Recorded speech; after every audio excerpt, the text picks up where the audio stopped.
Hi, everybody. Welcome to Walk Worthy. I'm Erin. And I'm Lindsay, and today we are sitting with Mrs.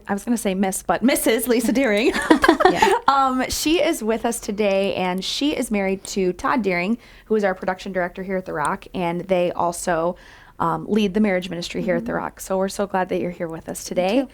And I guess let's just start with talking about how you grew up. What was your view of God? What was that like? Sure. So I actually grew up when I was born, because of the way that I was born from an affair. My parents were excommunicated from their church. It wasn't really a church. It was a non-Christian religion. It was very works-based. So that was something in my family. We never went to church. I never stepped foot in a church. My grandmother was still part of that works-based religion, and she was near perfect. She walked the line, she checked her boxes, did everything right. She was a wonderful person. What my grandmother did for me was so huge. She introduced me to God at a very young age. I actually don't remember a time when I didn't know God. I knew that he made me. I knew that he loved me. I knew that he knew all my thoughts. I knew he was omniscient, omnipresent. She told me I could talk to him. But she also had this belief that Jesus Christ was not God, and that I was not to pray to him, that I was not to step into any churches that proclaimed Jesus. So that's how I grew up. I grew up with a belief in God, but no Jesus. And that was a big thing for me. My parents, they did end up getting married. And my parents have since passed away, but I don't want to give the impression that our home was not loving. Our home was extremely loving, but my parents, they ended up in divorce almost just a few years after they got married. And over the next few years until I was 18, they had been married and divorced about 7 times. Wow. So if you can imagine, we moved a lot. It was very chaotic. They were very much wrapped up in these different relationships and didn't have a lot of time for us. But I did just feel like when I get married, I'm never going to get divorced, because I saw this. And sometimes your parents are like, I'm going to do everything that my parents do, but then I'm like, I'm not going to do anything that my parents did. So they were a good example of what not to do. Okay. So did you ever feel, as a young adult or whenever you were thinking about getting married, did you feel a fear of marriage because you had seen so much turmoil? So in thinking about this, you just know what you know when you grow up, but I did not believe marriage is forever. I believed in the fairy tale. I believed you found your true love. And if people got divorced, it meant they just didn't find their true love yet. Move on. Life is about us being happy. That's what I believed in. I believed in all the things that you see in the movies. It's very strange for me to look back at that now, but that's exactly what I believed. I believed in this true love, and it was all about feelings. It was feelings-based. There was no commitment. It was just, if you didn't feel right, that person must not be the right one for you. Get divorced. So you ended up at some point, you grow up and right. And then how does that impact relationships, and what does that look like going forward? So when I was very young, right after high school, I ended up getting married. And I thought that I had found the fairy tale, right? I had a daughter, and just like with anything, it sounds so silly to talk about it now in this way, but things went south, things went south, but very silly things. I was very selfish, very driven by my feelings. And that marriage failed. It ended in divorce. And all I can really say is that was a very selfish time for me, yet I thought I was taking care of myself. I thought I was taking care of my daughter, that I was doing the right thing by getting divorced. So, yeah, a lot of lies, I believe.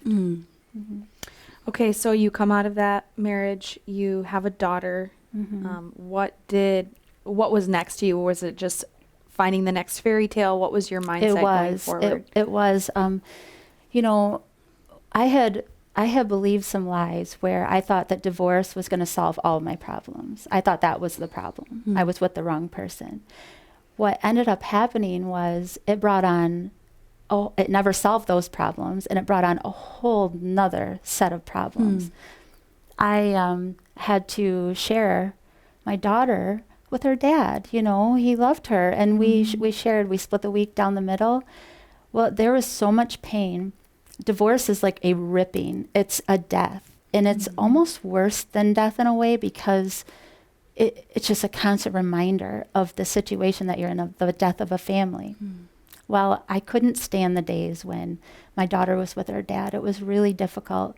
And so I started hanging out with my cousin, and he had this roommate, and this roommate named Todd was just something that I ran to pacify the loneliness that I was feeling when my daughter was with her dad. And Todd and I ended up falling in love, and very early on in our relationship, I ended up having a daughter with him. So, and that was, to me, was one of it just heaped sin upon sin. It was just such a dark time.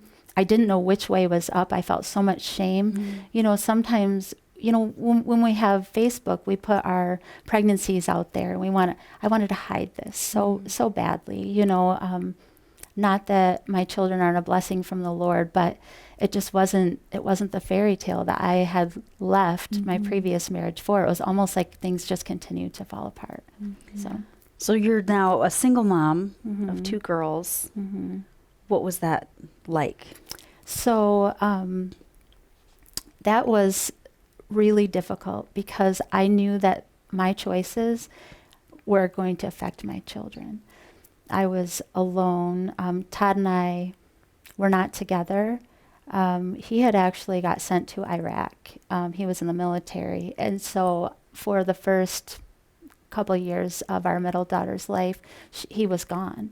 So we were just, if you can imagine, our relationship was not great. We were trying to kind of force a relationship because we had a daughter together. And then having to juggle a job, providing for my children. I mean, it's just a very lonely, dark time. Did you think at that point that you and Todd would get married, or was that not a thought? We had talked about it, but we were still trying to figure out which way was up, because we had started everything so completely upside down and backwards. Okay. You know? So that was really difficult. We tried. We were just back and forth for about 4 years. Okay. And at some point in that time, you met the Lord. So I did. And what I decided to do during that time was, if I wasn't going to be a good wife, if I wasn't going to be, you know, I was going to pour myself into my job. I was going to pour myself into my career. That's the only thing that I could do to control my out of control circumstances. So I allow my job to define me. I continued to kind of move up the corporate ladder, and that was really the only thing that was going well for me at the time. Now, I was alone. We lived in Fenton, and back then there was no Facebook. So I got onto Yahoo email groups. There were these groups where it's like a group email. We have group text now. There was nothing like that back then. And I joined the Fenton Yahoo Mommies Play group. Okay. And it was really great.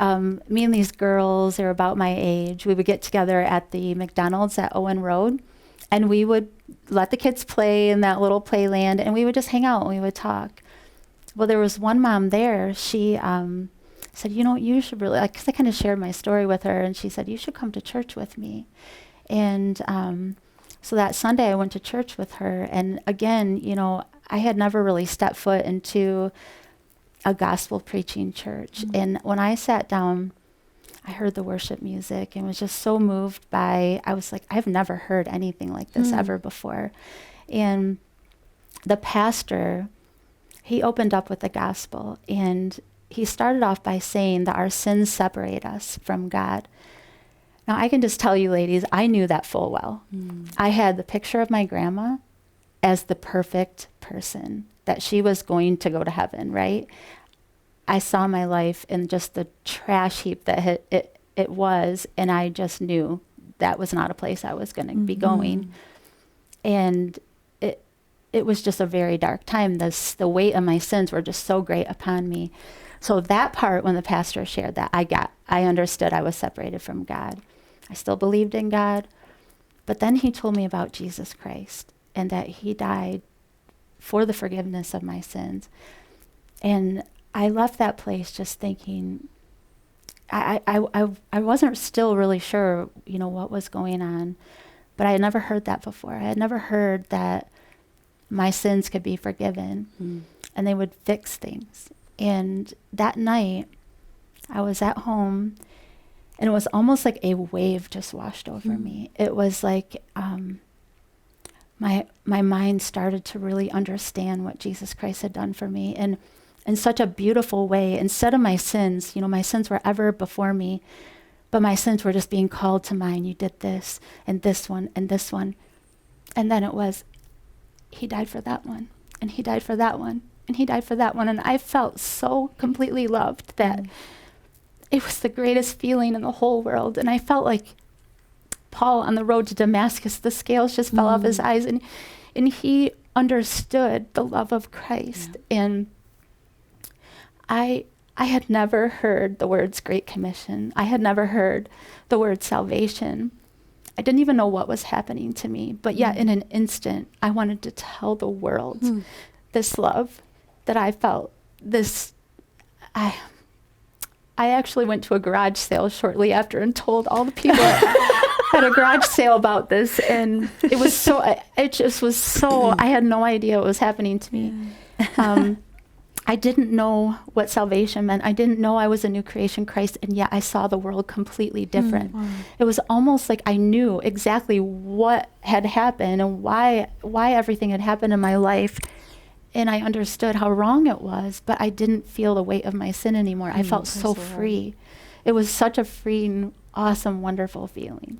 It was wonderful. But we were still living in the earthly consequences of our sin. Todd and I, our girls.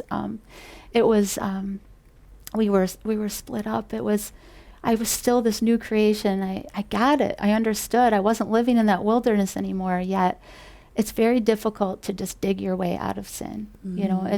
It just really is, when you're in the midst of that. And Todd has a whole another testimony of how his parents' divorce has affected him and how he was running from commitment.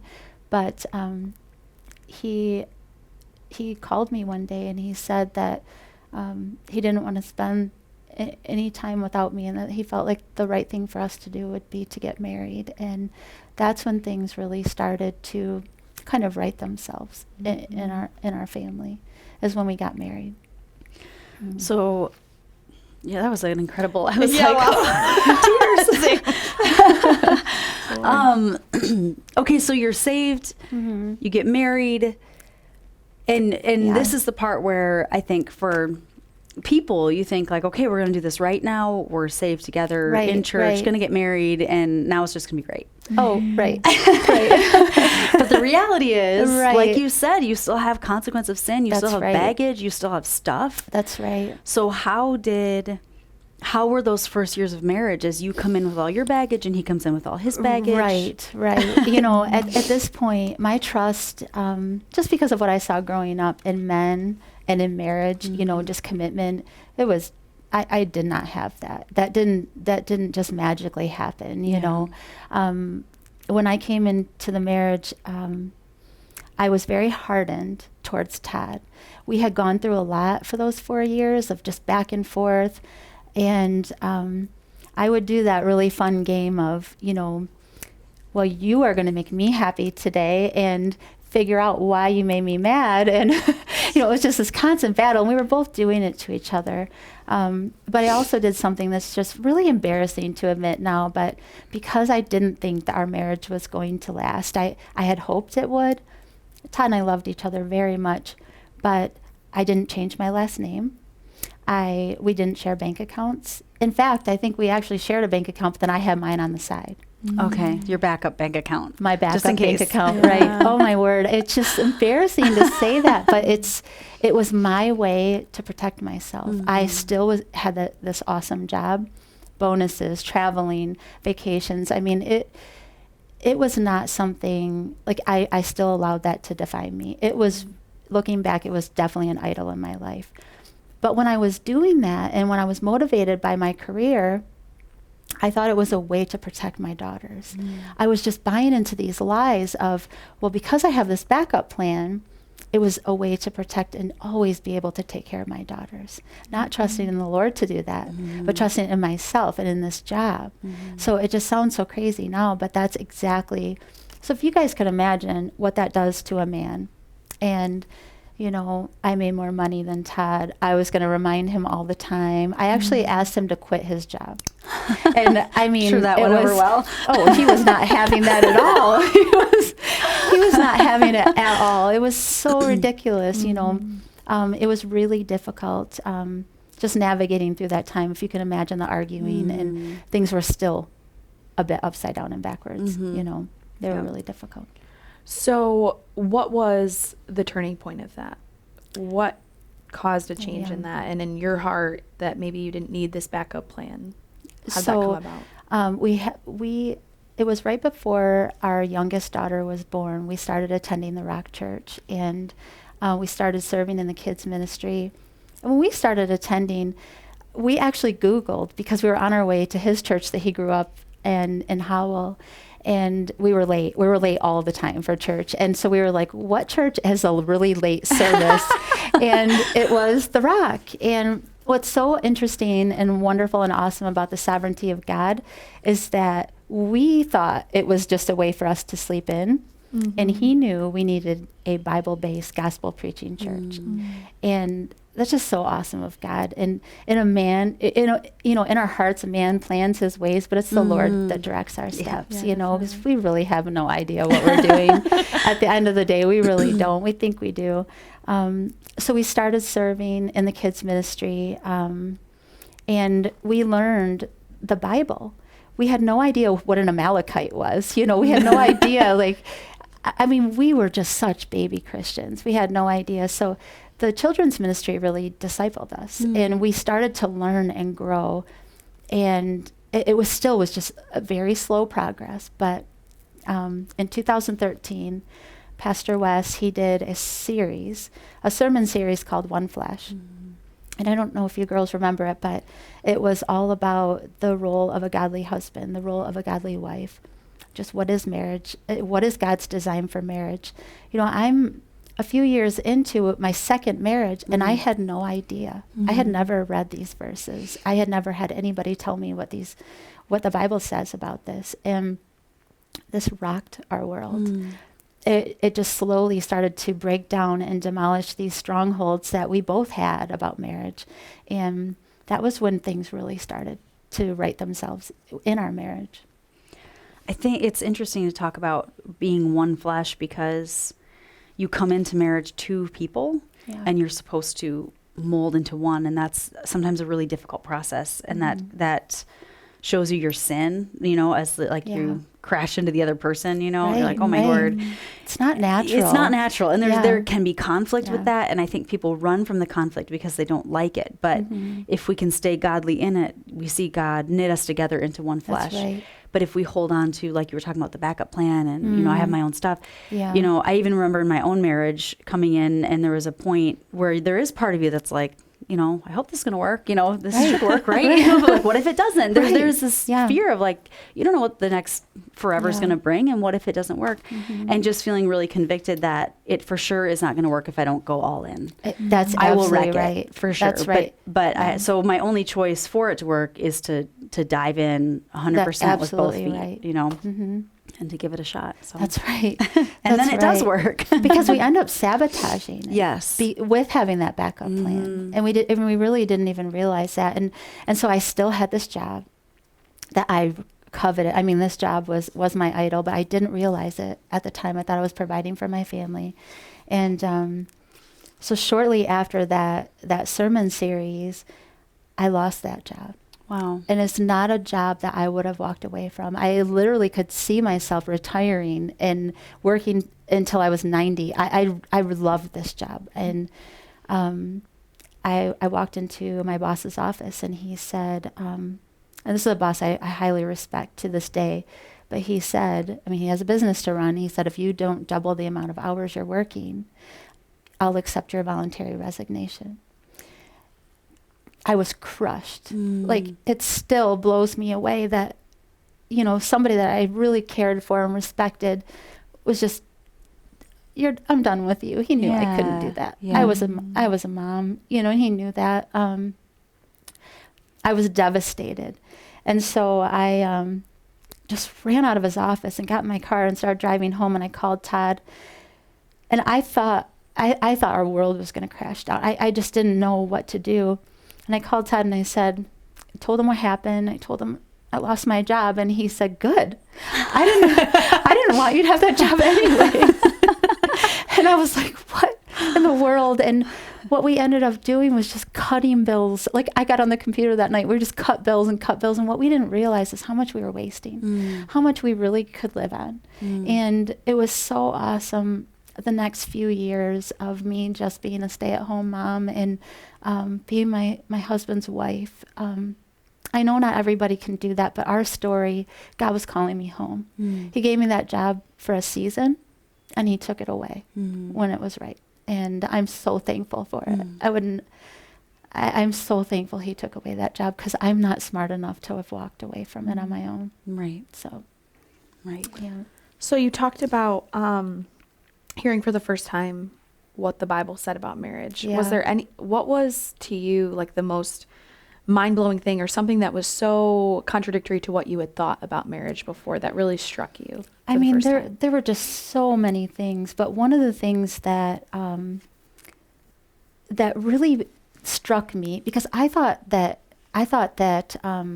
Todd needed to earn my love, when he was trustworthy enough, when I felt like I was waiting for him until I started being the godly wife. This took all of the focus off of him and put it all on me.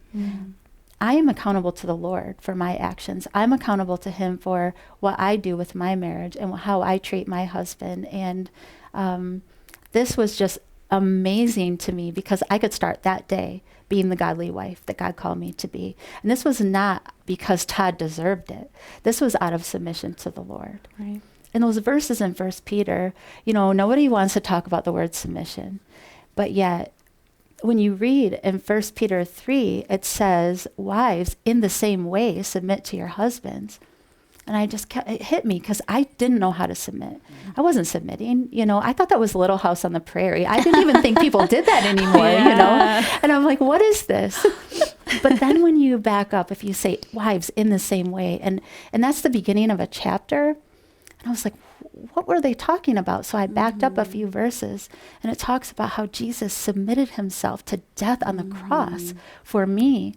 And I love Jesus so much. I think about my salvation every day. I can get behind that. If he loved me so much to die for me, everything that in his word is the best thing for me. And I better start submitting myself to him and his words. I don't just get to pick out the things that I want to. Yeah. So that was huge for me, because if you guys knew me, you know, I would never, I'm like talking crazy. You know what I mean? This isn't what people tell me. You know, this is like, you don't submit to anybody, you know, and oh no, it's such a beautiful picture, and our husbands are so worthy of it, because that's what God calls us to do.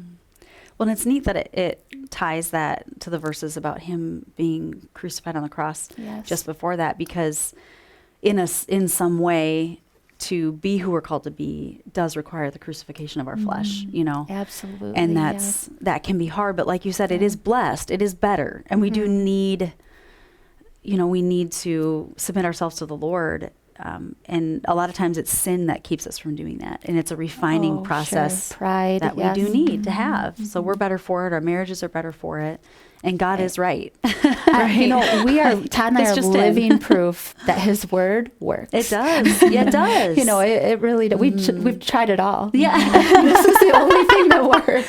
It's funny, sometimes we're surprised, like, right. oh, you know, and I've seen that happen in my own marriage where I'm like, okay, like this might not be what my flesh wants to do, but like this is what God calls me to. And then you do it and you see the fruit of being obedient and you're like, oh, that it makes works. sense. Like, why don't I do this more often? Right.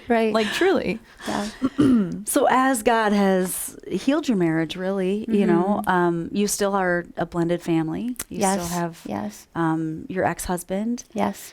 What would you say to, and, you know, people navigate all kinds of different things with blended families. So some people are, both families are saved, one is, one isn't, you know, it's a mixed bag.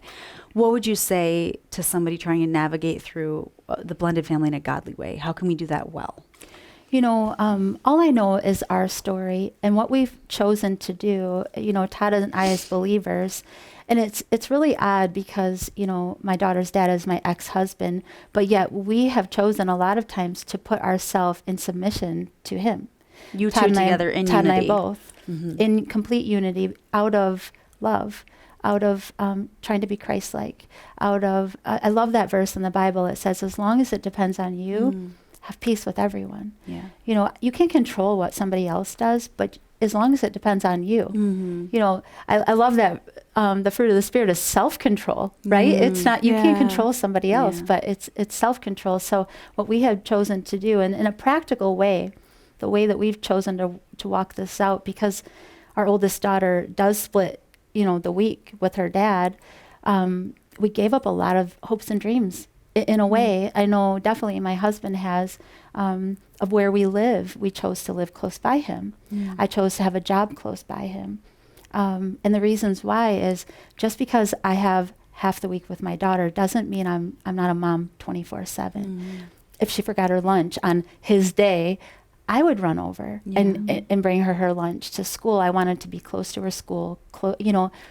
That worked very well because then in a way we were all co-parenting together as friends, and it still was difficult. It didn't look pretty all the time, but that's the way we chose to do it.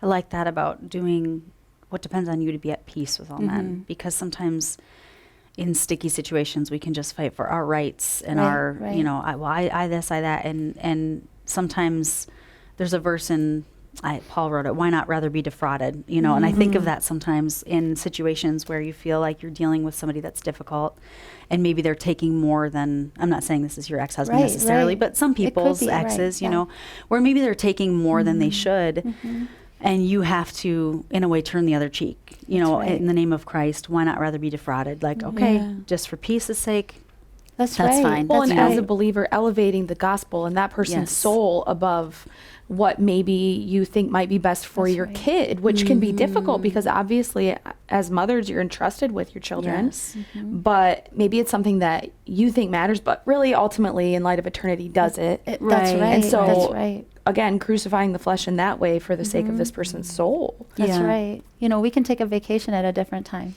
Right. You know, because it ends up being silly where you're like, I should be able to decide what sport she plays or whatever. But at the end of the day, that doesn't matter.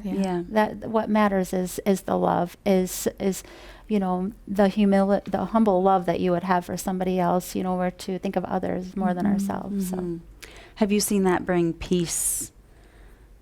So that's worked. It definitely has. But again, divorce and remarriage, it has earthly consequences. It's never going to be that picture perfect, you know, what God's designed. Sin breaks things, you know, and there are earthly consequences of it. But absolutely, I believe things have been just so much better. Right now, my husband can pick up the phone and call my ex-husband for a favor, and he would drop everything to do it. Oh, that's and cool. Praise the Lord. versa. Like only the Lord. That's cool. Yeah, it's amazing. It's amazing.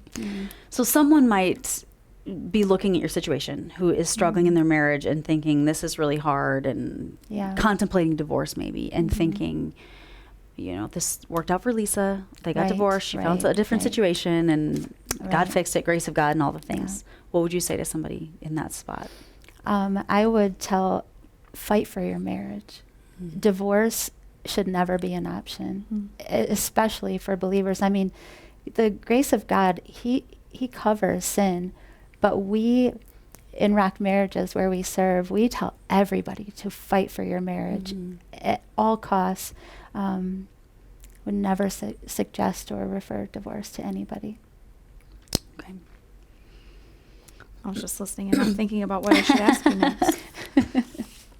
And I guess too, because even in godly marriages, you said sin breaks things, and we're still human and we still mess up and we still have struggles even within a godly marriage. But there's always blessing in a godly marriage. And what is the blessing of marriage, would you say? The blessing in marriage is getting your eyes off each other, getting them on Jesus, running the race that he's marked out for each of us. And Todd and I have different races to run. It's in unity, but he's a husband, I'm a wife. We have different roles that we need to fill. Our marriage is not for ourselves, it's for the Lord. And that is the blessing in marriage. When you live out God's design in his word, when you live that out, your marriage will be blessed. It's not going to be perfect. We will have storms, but it's better than anything. I mean, we lay our head on our pillows at night and we feel like the richest people in the world. That's it's cool. Amazing. So you guys currently lead Rock Marriages. You guys do a great job. Counsel with couples, and there's teachings and groups and a lot of resources to build marriage, if you're just kind of starting out and want to know what marriage should be, but then also for marriages that are struggling, that's right, a place to maybe heal and move forward. How have you seen the Lord take your testimony? I mean, in some ways it's uniquely prepared you for what you're doing now. We are so humbled that the Lord would allow us to serve in this way, because we both have just marriage. We feel like we're called to the marriage ministry, and this, but it's also like, you've been divorced. Are you sure you should be doing that? But we have been able, like what your husband did for us. He blew up our world with the Word of God. We're able to sit down with couples, either from the stage or from an office chair in a private setting, and share those same verses with people, and watch God heal marriages, and watch God straighten them out, and watch God save families and children from broken marriages. I mean, it's just been amazing what we've seen. We do premarital counseling where we are hopefully able to grab hold of them before they, and share God's design for marriage. What a husband does, what a wife does. Marriage is an earthly representation of the gospel as Jesus and his bride, and we can live that out, and we can teach others to live that out. It's amazing.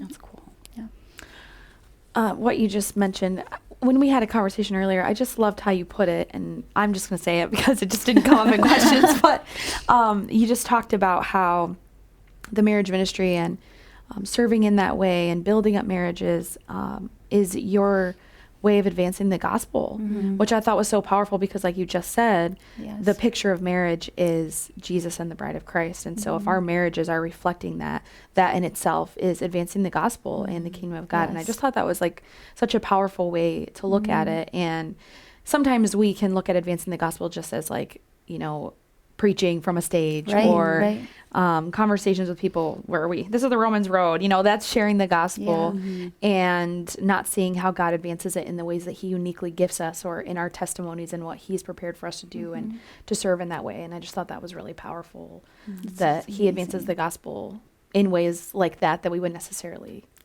think of. That's cool. So I guess my final question is, as godly wives, how do we live life on a mission with our spouse? What does that look like to stay focused? I think with every marriage, it looks a little bit differently. But like Lindsay said, if we're this earthly representation of the gospel, first and foremost, before we can go out and share the gospel with anybody, our home has to be in right order. We both need to be putting God first. My first love is Jesus. Todd's first love is Jesus. And then it's each other. And then it's our children. we have little disciples at home that are watching our every move. They want to know if this faith that we have in Jesus is real. Yeah. And I don't think they even know that they're watching us in that way, but they are. And that's the first and foremost ministry that we have, to be on mission. And then we take that outside, and we are a full-time ministry family. We're thankful for the life that God's called us to be in. But what we always said, so there was a time when Todd was self-employed, and we would plan our week. I homeschooled, and we would plan our week, and we both knew if sharing the gospel, if teaching, or if serving somebody, if taking care of somebody popped up, everything dropped for that. So not that we're great at all, but we know where our hope comes from. We know what our mission is, and it's sharing the love of Christ with the world. And that trumps everything. And we've watched God provide in such miraculous ways. It was a progression. It was a years long, you take it step by step. Like, again, get your home in right order before you can really step outside and start serving. But it is amazing what God can do through you. We always say, when you are in lockstep unity with one another, we're an unstoppable force for Jesus. And it's not us, it's him. When you're in disunity, it's almost like you can't even get out of bed sometimes, you know? Yeah. So it's just amazing. It's amazing what God does through us. We don't deserve any of this. And this is not because of us. All we did is say yes to him. I love it. Yeah, that sounds powerful. Okay, so whenever we have a guest, we like to ask them just a few questions. So the first is, what would you say to your 20-year-old self? Your parents were right. That's good. And to your 30-year-old self? Oh, 30-year-old self. The 20s were rough. And your 40-year-old self? 40-year-old self. I love the 40s. I'm in the 40s. My 40-year-old self is, don't take yourself too seriously, and love the Lord your God with all of your heart. That's good. So good. Yeah. Thanks, Lisa, for Thank joining you. us, for being here, for sharing what God has done in yours and Todd's life. It's Thank so you. powerful. If you're watching today, and maybe you are in a rough time in your marriage, maybe you're thinking about divorce, I hope that this spoke to you, that it's encouraged you to press on, to seek out God's word of what it says to be a godly wife. Maybe there's a husband watching, whoever is watching, that you would seek the Lord and fight for your marriage. We do have so many marriage resources that we're going to put down in the words. I can't remember what they're called, but we're going to put it down in the show notes. And also a link to Rock Marriages Ministry. I know Todd and Lisa would be willing to meet with or talk with anybody that has questions or is struggling. We just really want to be a support to you in that. So we hope that this has blessed you, that God has used it in your life. We will see you next month. But until then, walk worthy.